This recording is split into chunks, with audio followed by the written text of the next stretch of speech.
Pagising ko nga kaninang umaga, sobrang sama ng pakiramdam ko. Dana, grabe pagkabara ng sipon ko, hindi talaga ako makahinga. Pero hayaan nyo na yung sipon na yon. Ayun na nga, pagising ko, gumawa agad ako ng kape para sa mga trabahador. Sorry na nga lang ako sa kanila kasi patanghali na nung nagising ako. Hindi ko nga sure kung ilan silang gagawa ngayon, pero 4 pa rin yung timpla ko. Sakto lalabas na talaga ako para makita ko kung ano nang ganap dito sa bahay. Sabi naman nila sa Lunes daw magi-start na sila ng finishing. Pero fast forward, kailangan kong umalis ngayon dahil marami akong bibilhin na gamit. Padaan na nga lang muna ako sa butika dahil hindi na talaga ako makahinga. Kaya naman bumili na ako ng isang banig ng Yosef. Baka may alam kayo kung anong klaseng gamot yung pwede dito kasi baradong-barado talaga yung ilong ko. As in, kahit magsisinghot ako ng ganito buong araw at kahit ipasok ko yan, hindi pa rin siya umi-effect. Babadrip na talaga ako kasi hirap na hirap ako magsalita. Pero fast forward, nandito na kami sa first stop kung saan ako magtitingin ng mga furnitures. Balita ko kasi marami daw sales dito at napakarami mo daw pwedeng pagpilian. Yung hinahanap ko nga dito ay yung parang 2-seaters lang na sofa. Marami nga sila ditong sofa, kaya lang ang problema, lahat nakaset. Saktong-sakto nga kasi nakakita din ako ng table na pang 2-seaters lang. Kaya hindi kayo pwedeng makikain sa akin, wala kayong uupuan. Bubusit nga ako kasi lahat talaga ng gusto kong design at lahat ng gusto kong kulay nakasets. Sayang nga lahat talaga kasi ng gusto kong shape nung sofa nandito. Lawak-lawak nga nito at talaga namang bagsak presyo yung mga furnitures nila. Tandaan ko nga dati nung college pa ako, lagi ko nadadaanan tong bilihan na to. Tapos sabi ko talaga sa sarili ko, kapag ako nagkaroon ng sariling bahay, dyan talaga ako mamimili. Kaya lang na nandito na ako, wala naman ako mabili. Kaya ang nangyari, meron ako nakitang malaking Japan surplus. Kaya naman bumaba ako dito at magtingin-tingin na rin. At nga ng paskil nila nakalagay sale. Tapos pag tinanong mo naman, ubod ng mahal. Biro lang. Gaganda naman kasi talaga yung quality kapag Japan surplus. Ito na nga ako nagtingin-tingin ng mga cabinet at mga sofa. Ganda nga sana yung mga sofa nila dito. Kaya lang medyo maliit yung napili ko at saka maraming alikabok.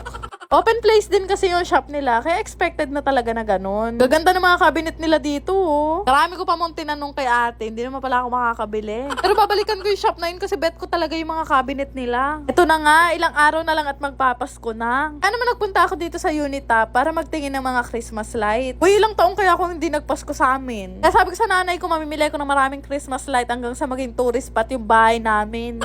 Pura nga ng mga bilihin dito, mayroong mga tsabente. Tapos nagpa-assist na nga lang ako kay kuya sa mga pinamili ko. Ay, ang daming ampaw. Ay, dad na nga ako mamili, kaya ngayon pa lang, namili na ako. Ay nako, sa dami ng pinamili ko na to, sino kaya yung maswerteng mapipili ko at bibigyan ko ng ampaw? O, maagang pamasko handog ko sa inyo.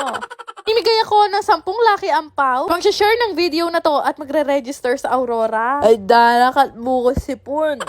Hanggang ngayon, barado pa rin yung ilong ko. Kaya naman hindi na nakatiis yung kasama ko, binili na niya ako ng lemon. At yung lemon naman na binigay niya sa akin, rugo, kaslam. Sobrang asim nga, nagpabili ko sa kanya ng asin.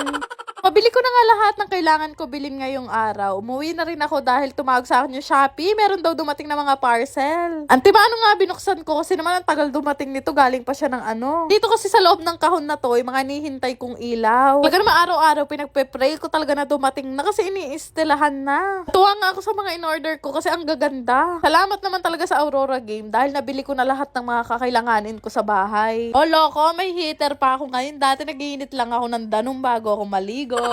Sinasabi ko, babaragin ko talaga to pag hindi to gumana. Ano man sa gustong makiligo dyan? Parang hotel, naka-heater pa. Gusto niyo rin bang kumita habang naglalaro? Download niyo na rin tong Aurora Game. Click niyo lang yung register para makagawa kayo ng account. Gayang mobile number, mag-create ng password at yung OTP na marireceive nyo. Ganun lang kadali gumawa ng account at pwedeng-pwede na kayong mag-cash in para makapaglaro. Napakadali lang din naman mag-cash in. Ilalagay niyo lang naman ang inyong GCash account name, GCash number at yung login password. Napakadaming laro na pwede mong pagpilian dito. May Guess Size, Toss Coin at Benson WD. Pero isa sa mga madalas ko talagang laruin itong color game. Bukod sa madali ang mechanics nito, mabilis lang din kumita dito. Para ka lang kasi naglalaro sa perya pero ang kinaganda dito, hindi mo na kailangan lumabas. Grabe guys, sobrang dali manalo dito sa Aurora Game. Isa sa pinakamadaling laro pa dito ay itong Dragon and Tiger. Lalang naman din kasi yung pagpipilian mo dito. Mimili ka lang naman kung Dragon, Tiger, or Tie. Sarap nga tumaya dito kasi ang laki ng napapanalunan. Tipin nyo, sa isang taya, minsan nananalo talaga ako ng kulang 2,000. Kapag ka nga nananalo na ako ng malaki, syempre nagka-cash out na ako. Yung kinashin ko nga kanina na 100 pesos, napalaki malaki ko siya ng 10,000. Sobrang dali lang din naman mag-cash out. Lalagay mo lang naman yung GCash information mo at wag na wag mong kakalimutan na ilagay yung login password mo. Di ba ganun lang kadali manalo dito sa Aurora Game? Kaya naman subukan nyo na rin itong laruin gamit ang link na makikita nyo sa comment section. Yun lang naman. Salamat!